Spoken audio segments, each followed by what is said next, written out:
Johane 3, verse 14 kuya ku-19.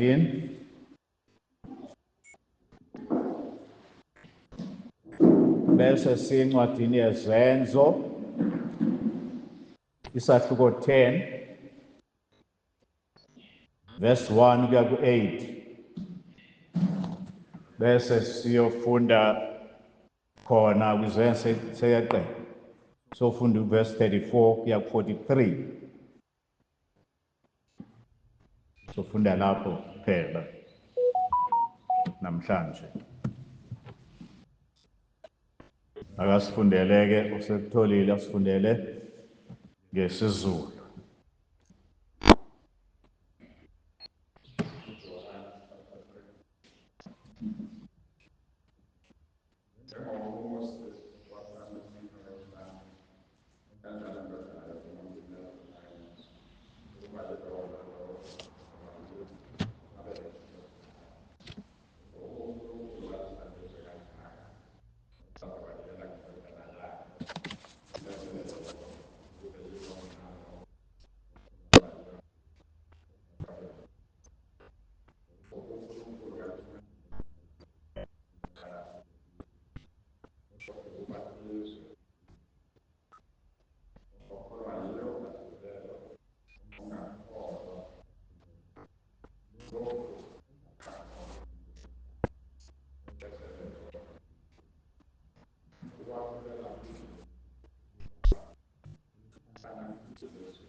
yena ambulalayo bamphanyeka emthini.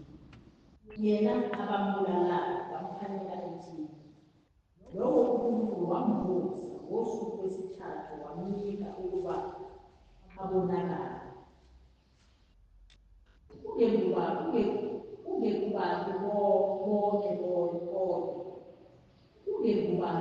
bonke kodwa kithina esingofakazi ababekhethwe nguNkulunkulu ngaphambili, esasida siphuza naye emva kokuvuka kwakhe kwabafileyo. Wasiyala ukuba sishumayele kubantu sifakaze ukuthi nguye umiswe nguNkulunkulu ukuba abe ngumahluleli wabaphilayo nabafileyo. Ngaye bonke abaprofethi bafakaza ukuthi ngegama lakhe bonke abakholwayo nguye bayakwamukela ukuthethelelwa kwezono. Amen. Ake sibonge. Baba wethu ongcwele, siyabonga izwi lakho eliphilayo nelinamandla nothanda ukuba siphile ngalo. Siyanxusa-ke Baba ukuthi ngomoya wakho lenze ligcizeleleke ezinhliziyweni zethu, lihlale siphile ngalo, lilethe ukuphila uthanda ukuthi sibe yikho, ukuba sifuze ngayo yonke indlela. Kube ludumo kuwe nasenkosini yethu Jesu Kristu. Amen.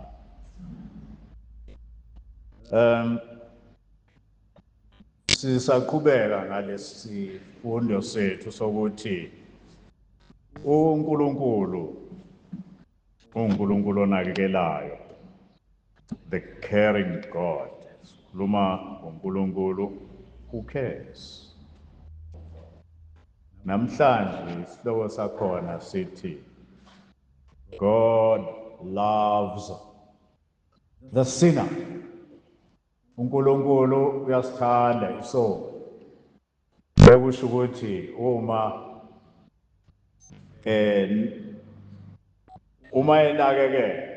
unakekela ngothando. Unakekela ngothando.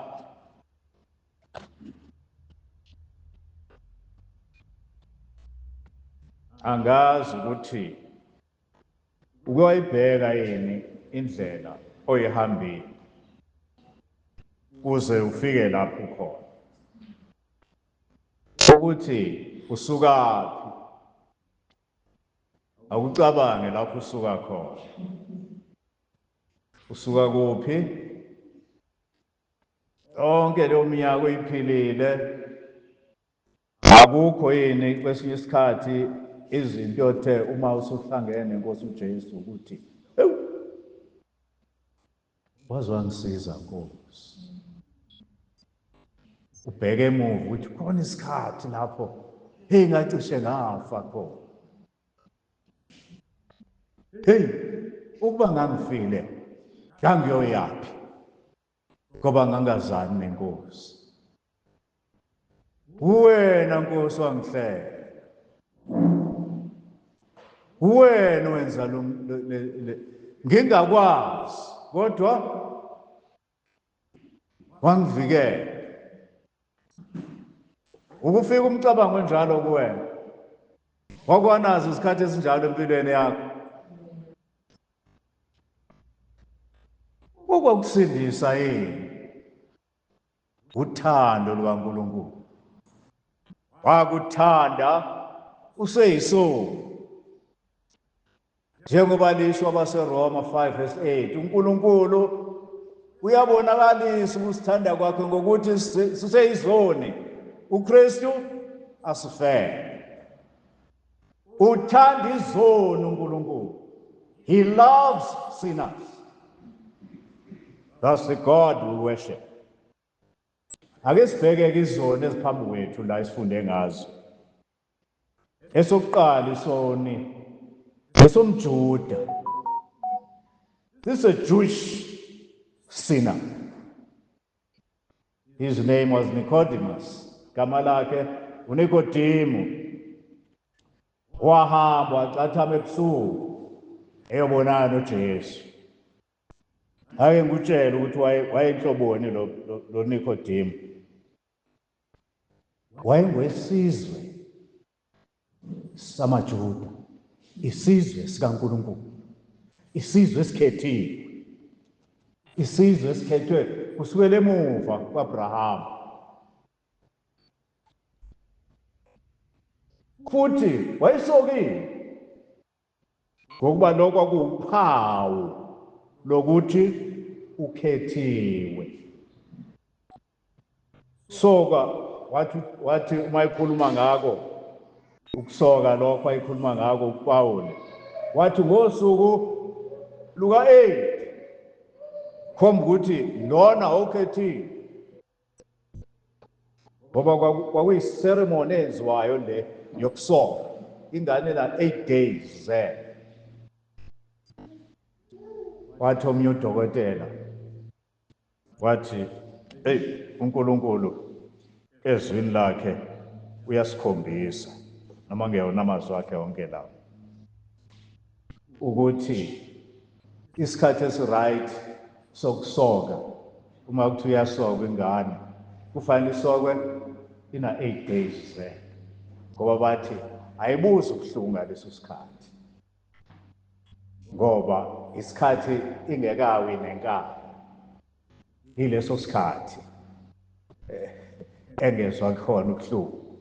So uNkulunkulu wakhetha lokho kumaJuda owezwa ubuhlungu esoka uAbraham, ngoba yena wasoka wayeno 90 noma 100, wayena 90, ngoba kwakuwuphawu lolo, isimboli yokuthi ubhilonga kuNkulunkulu. Lesi sizwe wathi yena nenzalo yakhe yonke iyohamba ngalo mgudu. Now unjalo-ke le ndoda wayemfarisi. Uma emfarisi wayebhilonga kubantu abayispecial lapho kumaJuda. Amafarisi were a special caste.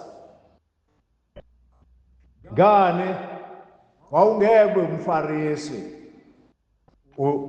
kukhona unegama elibi ukuthi khona wakwakwenza okubi. Kwafuna kwaziwe ukuthi awukho cashazo obekwa lo. Niyakwazi lo umfarisi wayenjalo.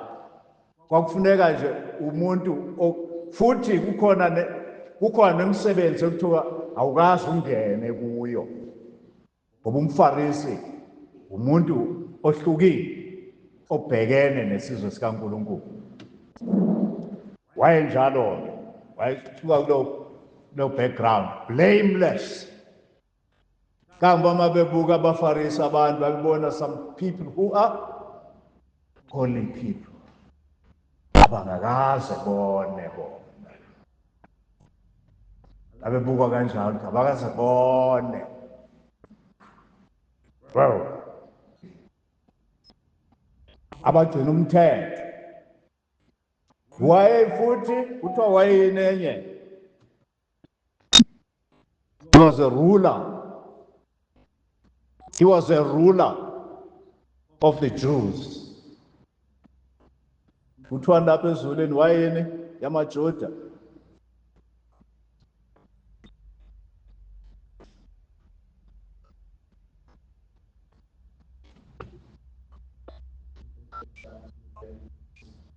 Lapho nje kuqaleni, lapho chapter 3.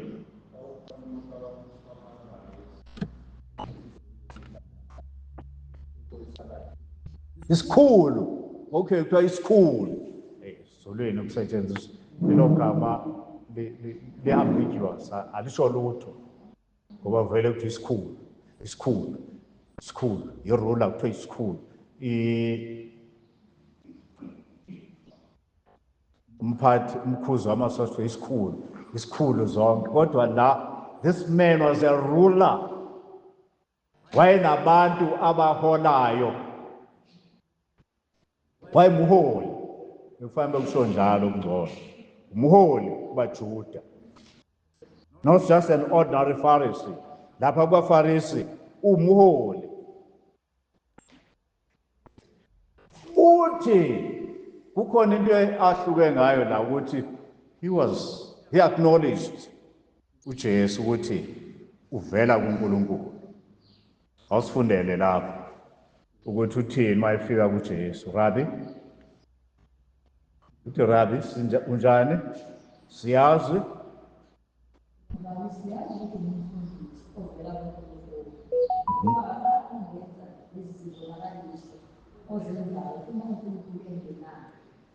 oh yes, uthi siyazi. Uyamazi uJesu ukuthi uvela kuNkulunkulu.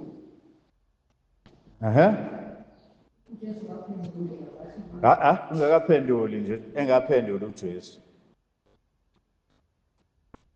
Yini emletha nalo umuntu? Enalezi, enako konke lokho. Yini emletha kuJesu? Unenkinga ephakathi kuyena, phakathi enhliziyweni.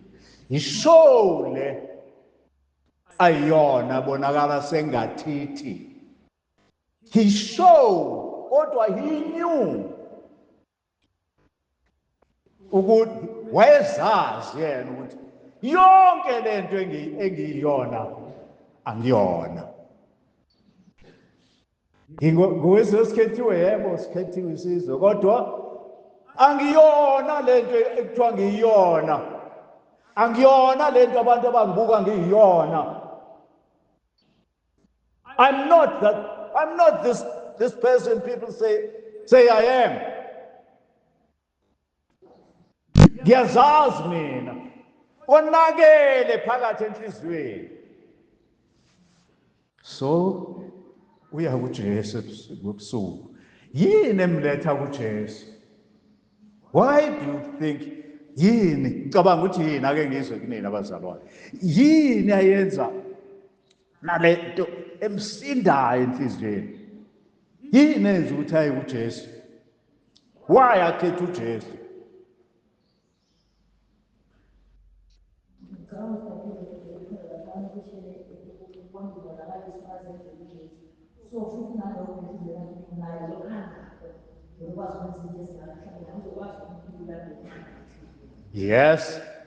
Yes, could be that. Okunye ngoJesu ke umuntu onjani? Umuntu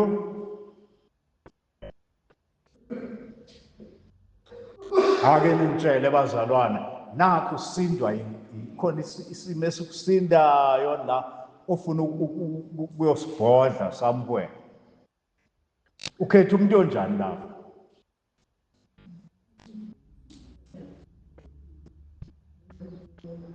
Othembekile futhi onjani? Who cares?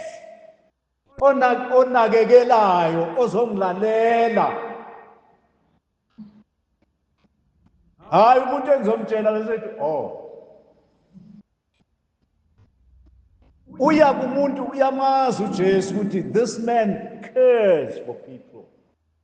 Nangu umuntu onakekela abantu ngendlela ehlukile kona bonke abantu. Yiwethi siyazi ukuthi uma uNkulunkulu akekho umuntu nje. Uke wayisho lento uyeMrs Nkomo ukuthi siliphunga elimnandi lapho sikhona. uJesu wabonakala njalo ukuthi hayikhona, this person is different. He cares. Uma ungakucabange indlela ekhombisa ukunakekela kwenkosi uJesu, kwakungena ndaba ukuthi ubhizi kangakanani. Uma kufika umuntu enesidingo, he would attend to that person. Cabanga leya ndoda eza kuye yezisheshe ukuthi hayibo, nangu umntwana wami uyafa lapha yana. Azange uJesu ayitshela hey awubona abantu bangakanani engihamba nabo la, ngisebhizi la. Ayinaka. wahamba wayofika khona. Noma esefikile khona wanika ithemba, kwakhomba ukuthi this is someone who cares. Uyabona ubuhlungu benhliziyo kule ndoda ifelwe umntwana omncane, wafuka mvusa. This person, he's a caring person. He cares. Okay. Waya kuJesu. Uma esefika kuJesu, uthwele nje kukhona into ekhona. Uyisizwe sikaNkulunkulu, ukhethwe isizwe, ungowesizwe esikhethwe sikaNkulunkulu. Kodwa uzowubona yini umbuso kaNkulunkulu? Yileyo nto enhlupha ukuthi am I going to enter the kingdom of God? Umbuzo lo onzima abantu abaningi abawubalekelayo. Wokuhlangana nomuntu ubuza ukuthi uma ufala uyaphi? Abanye bathi hayi akekho waziyo. Yena akekho waziyo. Uma usumtshela ukuthi ngiyazi ukuthi uyaphi, ukwakwenza lokho uhlala nomuntu ukuthi uma ufala uzofuyeni, athi akekho waziyo. Ube somtshela ukuthi ngiyazi. Ake ngibuze abavangeli la. Wemfoka kaBhethe. Ukwambuza umuntu lo mbuzo. Baneni. Umpendulo ethini?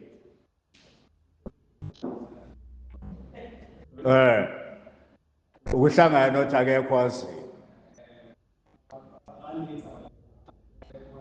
Akekho waziyo. Awukazi umtshela ukuthi ngiyazi mina. Umtshela uthini?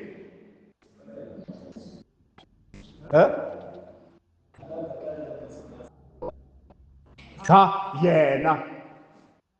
Utshele yena ukuthi ngiyazi mina. Umtshela ukuthi ngiyazi mina ukuthi uyaphi.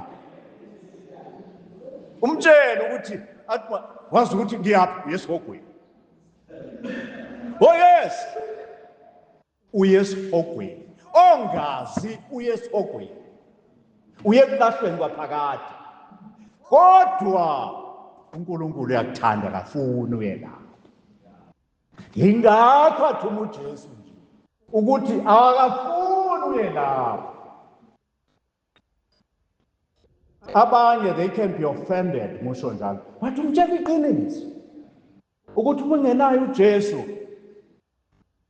ulahlekile, udukile, uye kulahlweni kwaphakade. So izizwi lenkosi uJesu ukuthi uthini? Mhlawumbe ngicabanga ukuthi ayelula lamasi mayifika kuNikodemu. Uthini kuye?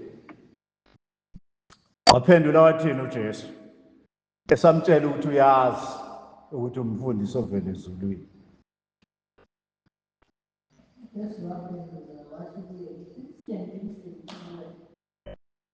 Uyezwa uzafunga ukuthi ngiqinisile ngithi kuwe.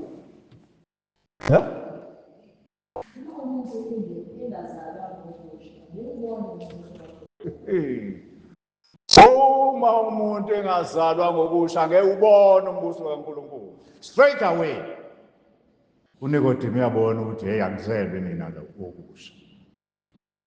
Straight away uyabona akazelwe ngokusha. Ngoba manje useyabuza ukuthi ungenzeka kanjani lokho? Umuntu angaphindele esiswini esikanina abeyazalwe futhi. Uthi uJesu ungumholi wabaJuda ukwazi lokho. Usho ukuthi ngamanye amazwi umholi wabaJuda awuzukungena embusweni kaNkulunkulu.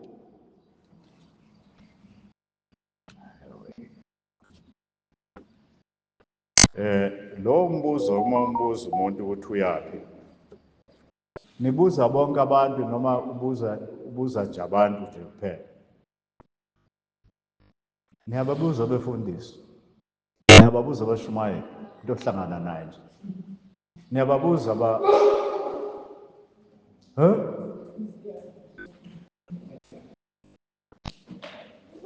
umvangeli, ngeke umvangeli umfundisi. Athi angibona nje, cha, mbuze ukuthi uyazini ukuthi uyaphi mfundisi. Where you going, poor pastor? Where you going, I say? Mbuze. Mbuze. Buze egqoke i-uniform ephelele esegqoka. Ithi hey ngingena esontweni sengiyagqoka, sengize ngagqoka. Umbuzo ukuthi kodwa uyaphi uma ufa? Uzothi omunye, hayi ngiyazama, akekho aziyo. Siyazama mhlawumbe umuntu ubona efika khona. Mtshela ukuthi uyozama, uzame, ugcine esibhogweni. Uma usalibele ukuzama, imizamo yakho iyophelela ezeni. Okay, what an assurance.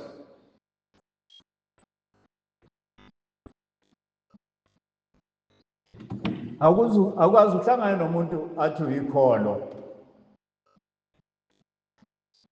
athi uyakholwa, umKristu, kodwa akasindisile.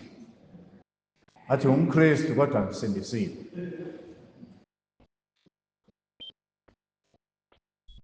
An unsaved Christian, there is no such thing. Hayi ngumKristu. Yahlangana nenye insizwa yase-Uganda. Ikhuluma ngokuthi kugcwele inkolo eziningi e-Uganda khona amaSulumane kwabamnyama. Ngithi wena-ke uyini? Are you a Christian? But yena, I'm a Christian. But are you saved? But no, I'm not saved. But my religion is Christianity.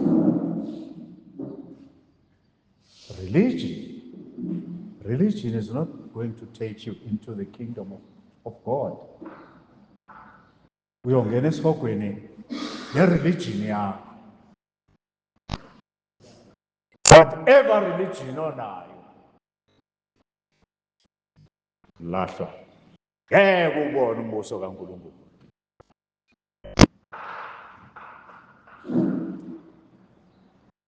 Yeah.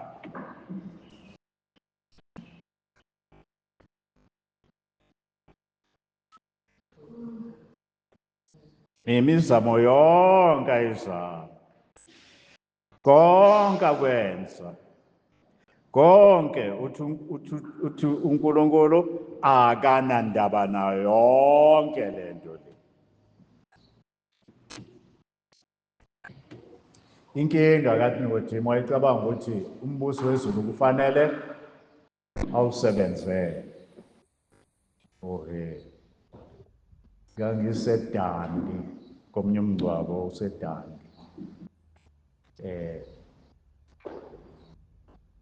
Bacula lapho ngathola khona i-chorus elaliculwa lapha. Izulu liyasetshenzelwa. Ngalazi lelo izulu. Hayibo. Ngaphoxeka-ke usuka omunye umuntu esinaye enkonzweni engicabanga ukuthi umzalwane, hayi wasukuma ngalo nawe uma eyokhuluma, izulu liyasetshenzelwa. Hayibo, alisetshenzelwa izulu. Yisipho.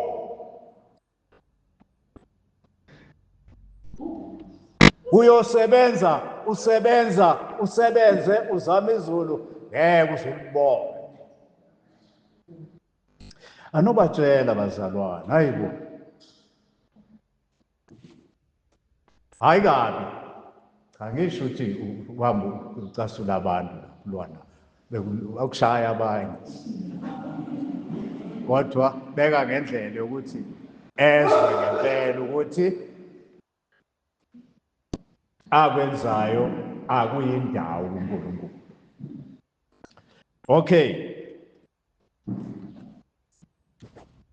uJesu ke what a caring person.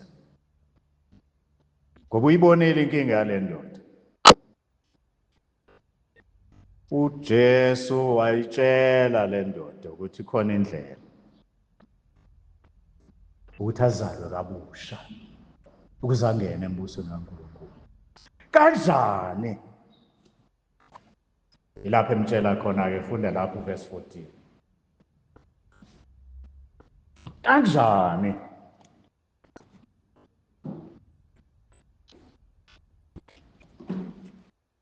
Wamkhomba esiphambanweni, awufundi? Yebo, khona lapho-ke. Njengoba uMose waphakamisa inyoka ehlane. Yeah. Nalo indodana yomuntu kumele iphakamiswe. Ukhuluma ngobani mayithi indodana yomuntu? Ngaye. Uyazi Nikodimo ukhuluma ngobani, indlela ayikhuluma ngayo.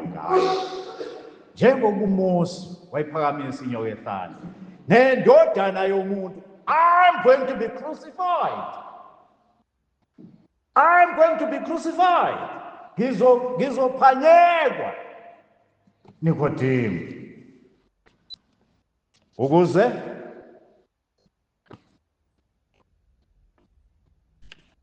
back. Yebo. Oh yes. Uma sengiphanyekiwe, yilona lo okholwa yimi. Ngoba nokuphila okuphakathi. Indaba isesiphambanweni.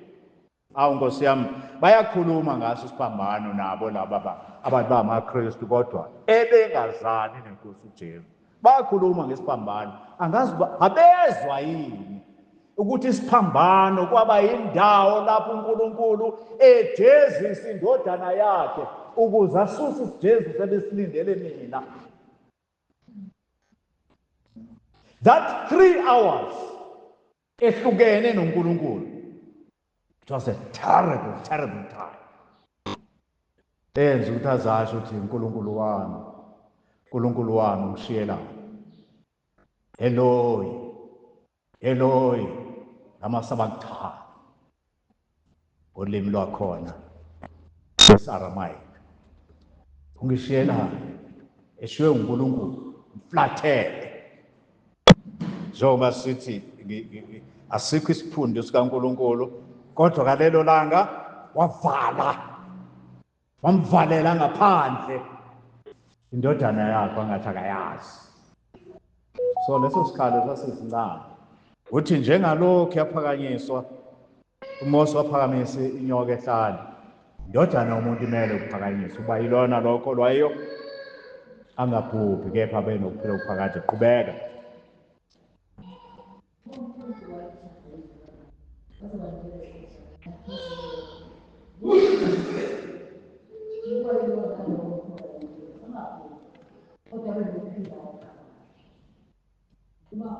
I can imagine ukuthi uJesu mayekhuluma lawo mazwi wakhuluma enjani, looking forward to that time lapho ezonikelwa ngempela.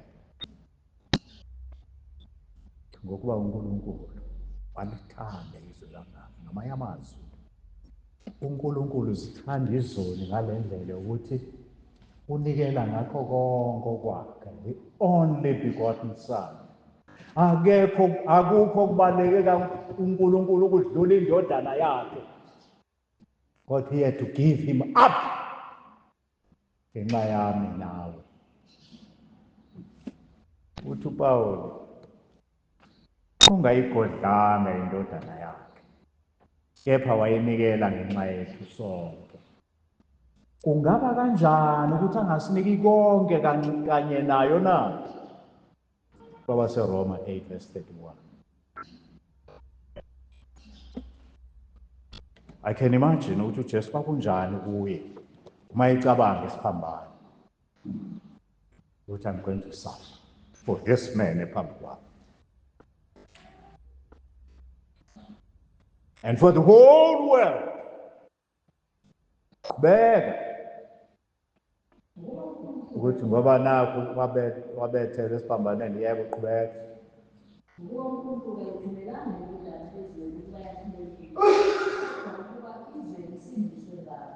Can you get that? Indodana kaNkulunkulu akayithumelanga ukuthi izolahlulela izwe kodwa ukuba lisindiswe ngaye. He cares. He loves sinners. Uyazithanda izoni. Ufuna zisindiswe. Qhubeka ngokwahlulelwa ke.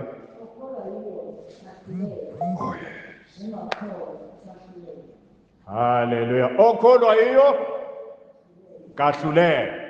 No more judgment. Uyakholwa inkosi uJesu? Are you sure? Okholwa yiyo kahlulelwa. There is no judgment for you. Not anymore.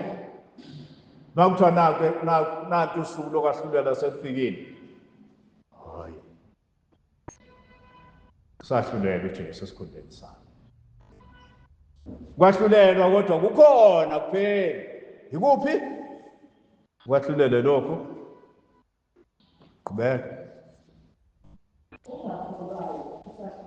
Ongakholwa usahlulelwa. Wait a minute, right there. Nibabazile uma ngikutheni. Uma umuntu ethi akazazi ukuthi uyaphi. Ube sokuthi wena uyazi.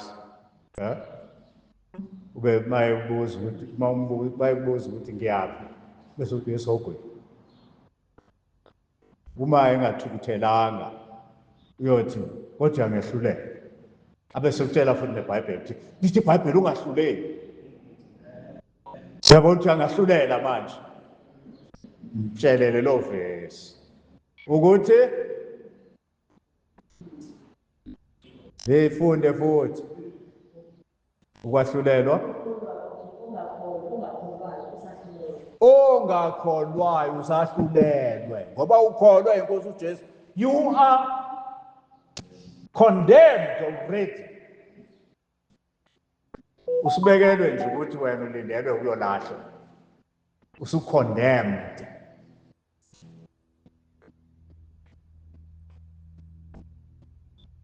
Neyazi into ekhondenyiwe. Condemned. Ngake ngasebenza kuma-stores. Esibhedlela. Kwakuba khona isikhathi lapho kuthiwa khona, kwakuba khona usuku. Kwakuthiwa ngalo usuku lokukhondema. Izinto zasesibhedlela.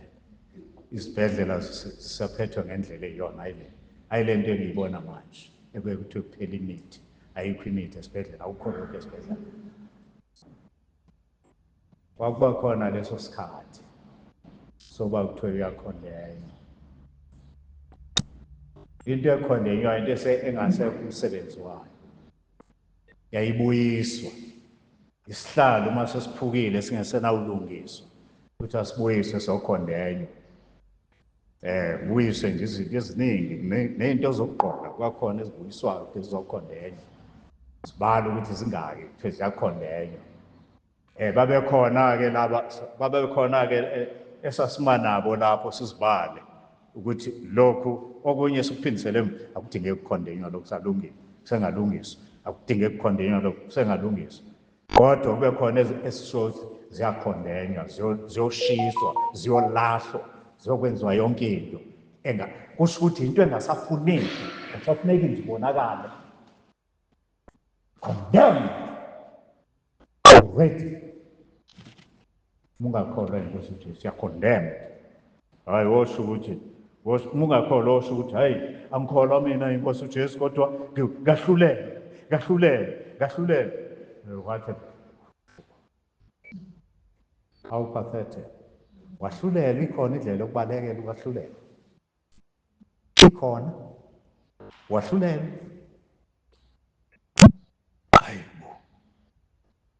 Hayibo.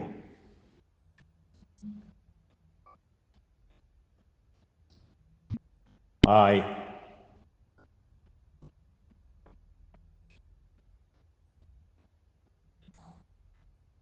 So uNkulunkulu wakhombisa ukuthi uyayithanda le ndoda through his son. Ifuna siye kwenye futhi kwesinye isoni manje. A Gentile sinner. Niyazazi ngama-Gentiles. Do you know that you are a Gentile? Wezizwe.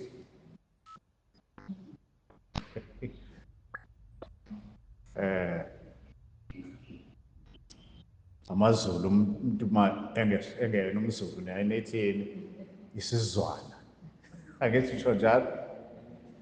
AmaXhosa athi umuntu mangene engengomXhosa athi inhlanga. Kodwa amaJuda athi wonke umuntu ongeyena umJuda inhlanga. Umsizwana. Gentile.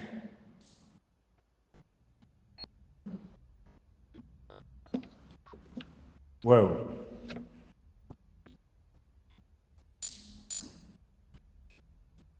Besut Barin. Besut. Umuntu engesiyo umSuthu. Analo igama. Oh. Hey, bahlonipha abashwele. Awu. Mikisani ukuthi. Anifani namaZulu namaXhosa. Utho isizwana nje lesi. Athi umXhosa. Uyinhlanga.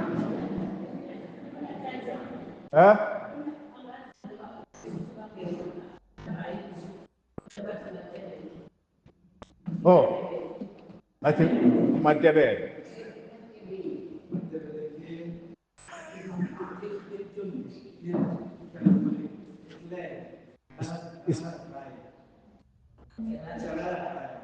Oh yes, see, Ecuador. You say Ecuador, yes. Another tribe. Jobabasho nalabo inhlanga. It's another tribe. Isizwana, esinye isizwe. Ngoba samazulu ke. Siyazi ukuthi isizwe lesi. Esakuliswa ushaka. Hayi, it's a powerful nation. Ngeke siphike lo. Okay. All right. Hayi angikho lapho. Ithi ke nansi le ndoda. Yes, eyabezizwe. Gentile. Kukhulunywa ngayo ke lapha na chapter 10 izenzo kuthiwani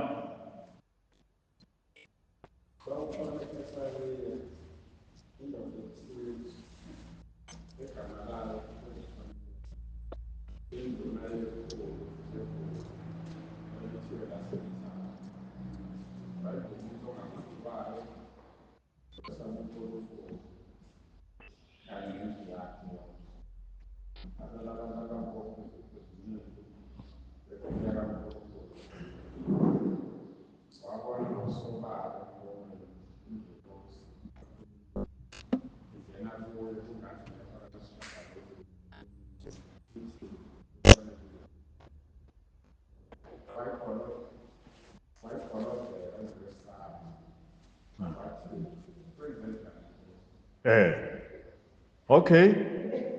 Le ndoda lena kuthiwa yona yayimesaba uNkulunkulu. Yayimesaba uNkulunkulu. Bakhona abantu abamesabayo uNkulunkulu. Kodwa abazali nabo. Akhona abantu abamesaba uNkulunkulu ongangoba ngisho bamesaba uNkulunkulu kangangoba uma kuqhamuka abazalwane nje, hayi, angayinakude. Besihamba lapha kwaDambuzi, sifika abantu bey'phathe beziphuzela into yabo. Manje engaze ngabona ukuthi asingakwenzi uma sibahambela ukuthi siphathe amabhayibheli. Babenede babona ukuthi la bantu abezala baphethe amabhayibheli bathatha utshwala babo babufihle. Ngani?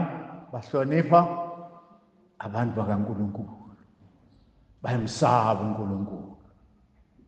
Kodwa ukusaba kwabo uNkulunkulu akuphelele. Akusiko ukusaba uNkulunkulu lokho, ngoba usaba thina esingabantu. uNkulunkulu ungathi bekade embona sonke lesikhathi ephuza lobutshwala. Wangifihlela bona mina, ngani? Babethi bebufihla kanjalo, uthi hayi, ningabufihli utshwala benu. Qhubekani notshwala, sizokhuluma nje naye. Kodwa bamsaba uNkulunkulu. Okay, nale ndoda imsaba uNkulunkulu. Qhubeka. Kuthiwa injani futhi? Yayiphana, yayinesandla, yayidedela, yayiphana le ndoda le. Yayiphana, abampofu yayibanakekela, yayilo muntu onjalo. Ukudlula lokho bese yenze njani? Yayithandaza, yayithandaza le ndoda. Ngike ngezwa, sike sabukela lapha nevidiyo yeSulumane elishoyo ukuthi lalikhuleka imikhuleko ewu-5 ngelanga. Lalikhuleka u-Allah, lithembekile nasezimisweni zamaSulumane, konke zikwenza kahle. Kodwa ngingayifika nje la, kwaba khona indaba lapho iNkosi uJesu yamfica khona. Uthi indaba yonakala ngokuthi wathi wayengumshayeli webhanoyi uSulumane leli. Uthi wathi mayifike eAtlanta, wafika kukhona amabhayibheli ayebekiwe lapho. Kula mabhayibheli kuney'ndawo ezidwetshiwe la eBhayibhelini, kusukuthi bamkhombisa ukuthi akafunde kona umuntu ofikayo lokho okudwetshiwe, okwamazwi akhuluma ngendaba yokusindiswa. I should think akasho. Uthi akadinwanga kanje, wathi ubani oletha amabhayibheli la? Wathatha lawo mabhayibheli wawashisa. Wawufuna indawo nje lapho uzowashisa khona, washisa wonke lawo mabhayibheli. Wathi kuphela indaba yamabhayibheli. Waqhubeka nobuSulumane bakhe. Uthi laba khona indaba lapho ajikelwa izinto angazi ukwenze njani. Umshayeli omdala wamabhanoyi wathola ukuthi yonke into ayenza iyabheda, okuthi into uyena kuyabheda. Kwaba sathe wathola ukuthi yonke into uyabheda, wathola ukuthi akasalali nasebusuku.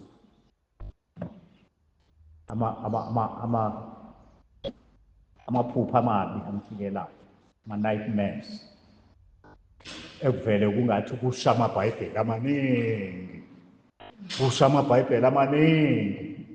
Uthi hayi bo, nansi indaba bo. Uthi wayevuka ekhaya, ekhaliswa, avuke, uthi ngelinye ilanga avuke ezwe kunuka intuthu. Athi mayiphaphama athi afuna ukubheka ukuthi inukaphi intuthu. So kodwa eventually waze wathola ukuthi alithole ivangeli.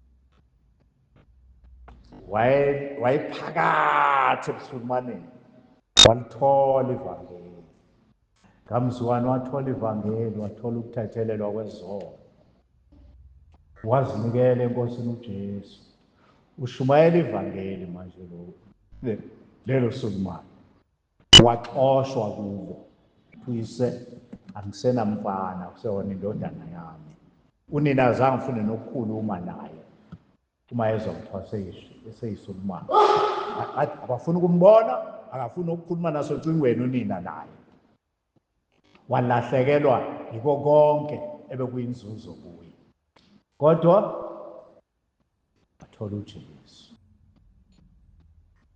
Niyalazi lo culo lika Beverly Shea, George Beverly Shea, elithi, I would rather have Jesus than silver or gold. I would rather have Jesus than the whole wide world. I would rather have Jesus. Le nsizwa yakhetha uJesu.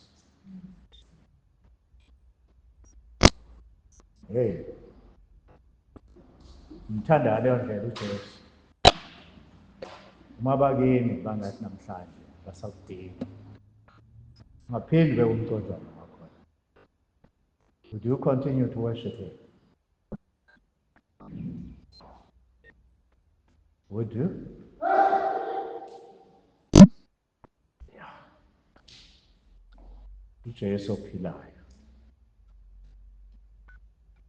La ndoda-ke yathi yona isakwenza konke lokhu, kwafika ingelosi. Ingelosi iyalazi ivangeli. Iyalazi ivangeli ingelosi. Bazalwane, iyalazi ivangeli ingelosi. Abe.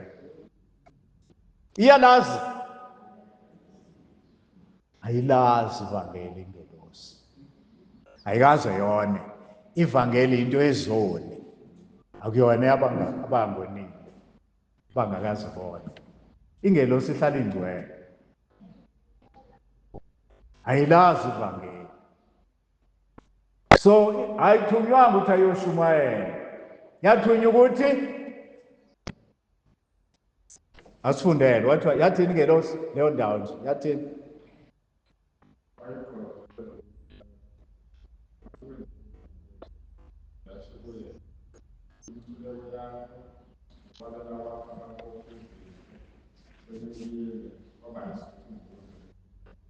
Yes, that's just a remembrance. Besikhumbuzo nje.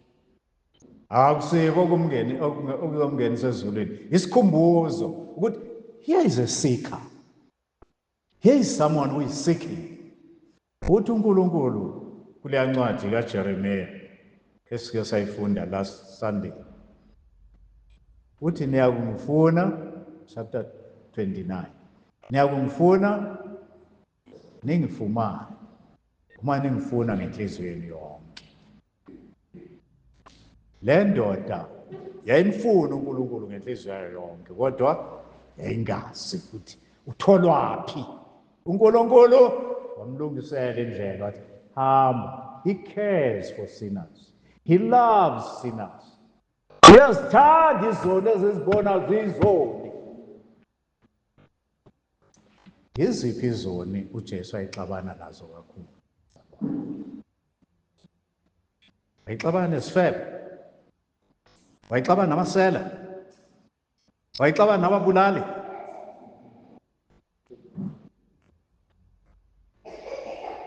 Wayixabana naziphi izoni?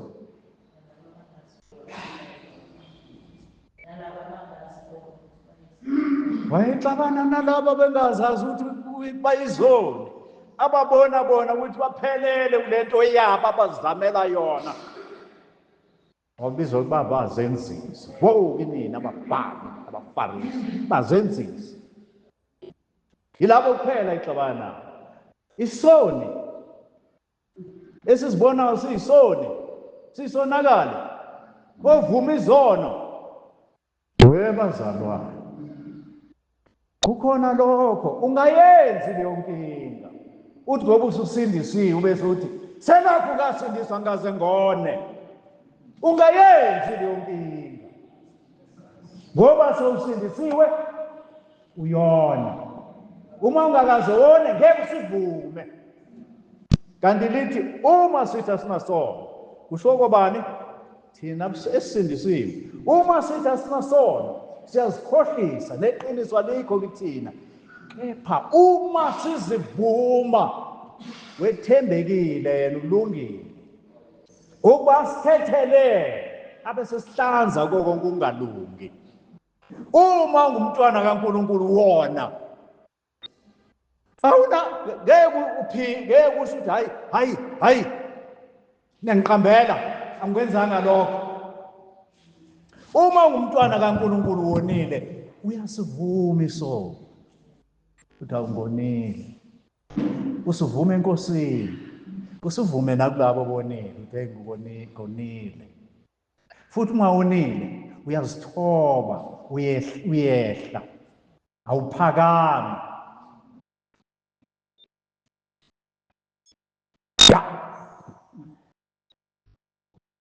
Yafika le ndoda, uPetro wafika. Mase efikile, awusifundele ku-34.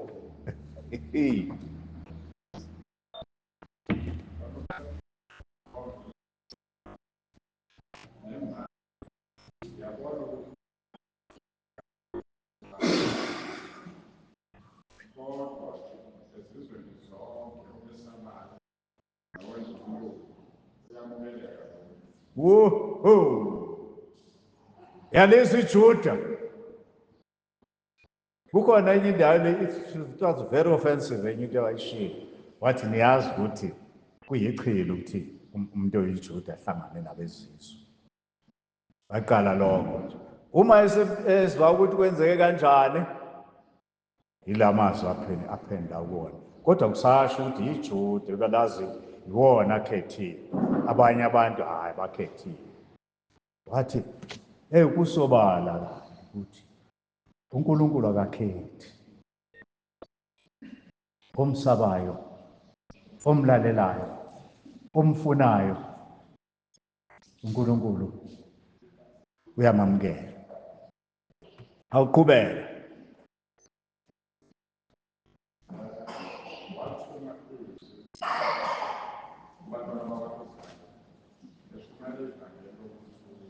Yeah. Yes.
Oh yes, bonke abakholwa kuye bakwamukela ukuthethelwa kwezono. Bonke abakholwa kuye bayakwamukela ukuthethelwa kwezono. Ngaso leso sikhathi batholakala bonke laba bemlalela. Moya ingcwele ehlela phezu kwabo. Moya ingcwele ehlela phezu kwabo.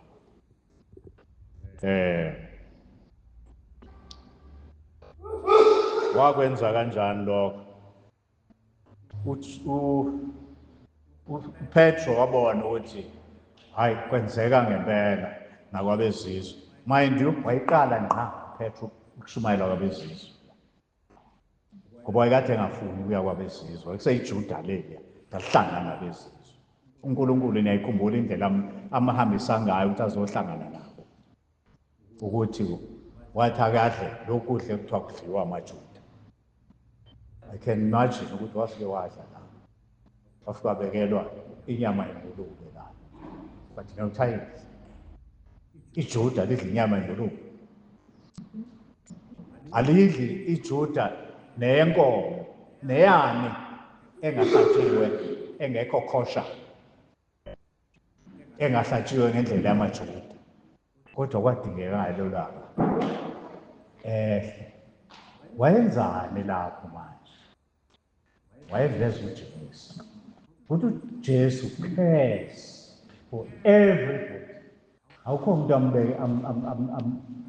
amlahlayo uma ezakuyo. Wayebetha indaba. Moya ingcwele wehla.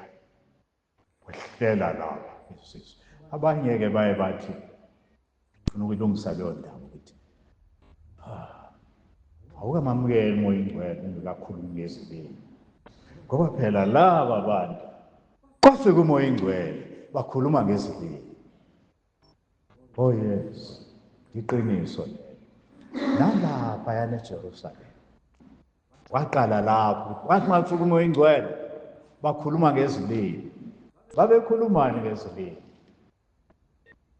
They were praising God. They were praising God. Ngezibili, languages abangazange bazifunda. Zwakala sebuka ngolimi angakaze alufunda. Edumisa uNkulunkulu.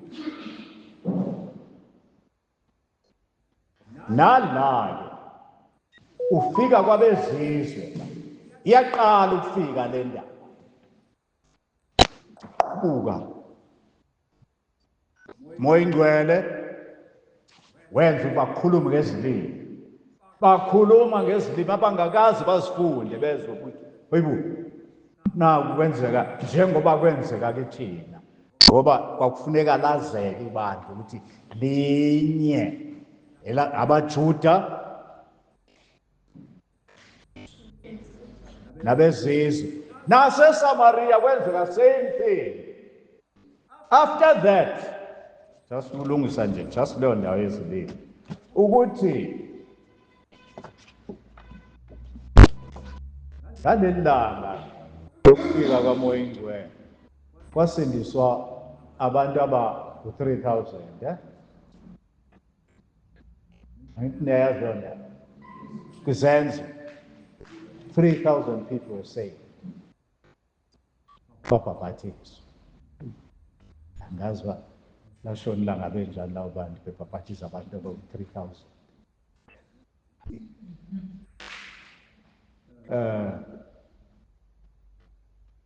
Right.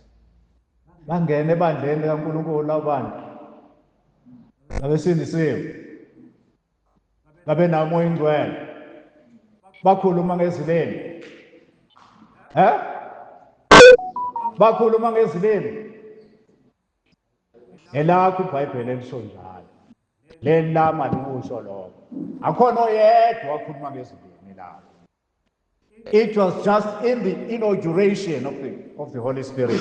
Lapho kwakhulunywa khona ngezilimi edumisa uNkulunkulu. Hayi ukuthi uma ungakhulumi ngezilimi kusho ukuthi awunayo umoya ingcwele. Ungadlala abantu wena. Uma unoJesu unomoya oyingcwele. Akafiki yedwa uJesu. Ufika nomoya wakhe kuwe. Uphila kuwe ngomoya wakhe. Uphila ngomoya kaNkulunkulu. Okwenzayo ukwenza ngokumlalela umoya ingcwele. Kusho ukuthi wenza uma ulalela uNkulunkulu wenza intando kaNkulunkulu through the Holy Spirit, not in your power. So uNkulunkulu uyazi nakekela izulu. uJesu kwadingeka ukuthi abe yinyama ukuze akwazi ukunakekela abasenyameni, waba umzimba. Seyifunda kahle ngesonto ezayo leyo. Waba ngumzimba. Uthi uJohn mayekhuluma ngayo uthi samphatha nangezandla zethu. Uthe la uPetro sadla naye saphuza naye. Uthi uJohane sambona izandla zethu zamphatha. Kwadingeka ukuze umuntu ukuze kusindiswe izulu. Indaba ilapho izolo uyazithanda uJesu. Kuze kube yimanje uyazithanda. Wamukela izulu. Ovumayo ukuthi uyisoli uyamukela. Ngoba yilokho akuzela, wazela izulu ukuthi asindise. Ongavumi selahleka. Andazi ngicabanga ukuthi abazalwane babantu abala. Kanti ukhona ongamazi uJesu. Ukhona ongahlangana uJesu. Angifuni sihambe. Ngithi angilinikwanga ngethuba. Uba ngangikunikiwe ngiyokhuluma. Ngiyozinikela enkosini. Ngiphinde ngiye kunina abazalwane.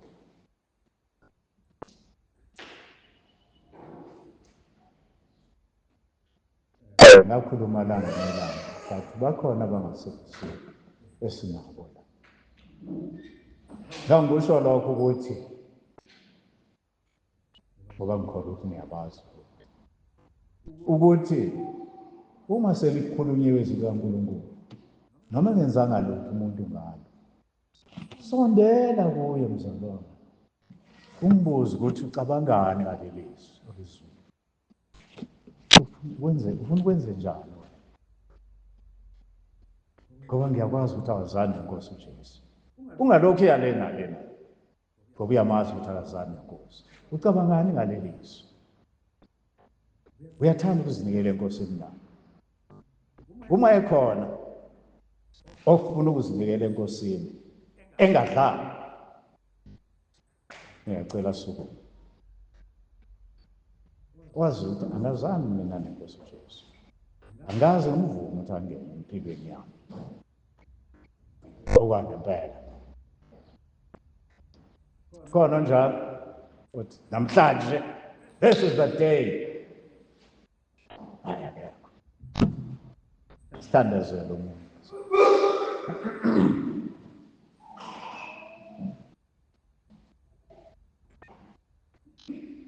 Siyakhuleka.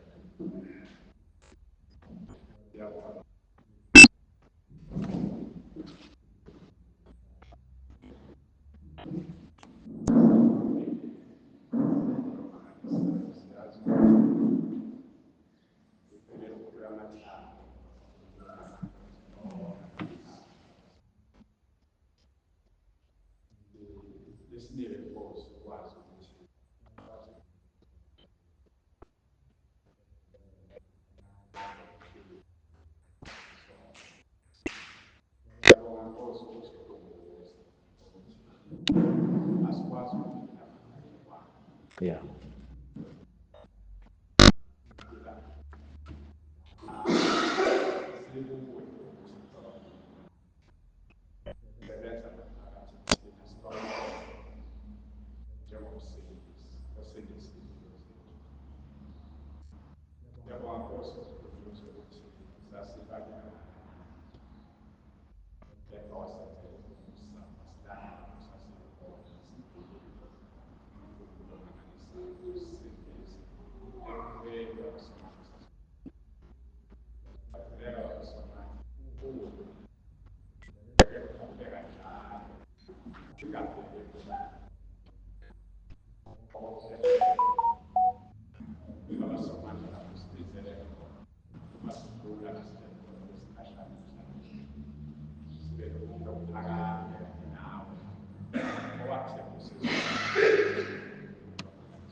Yeah.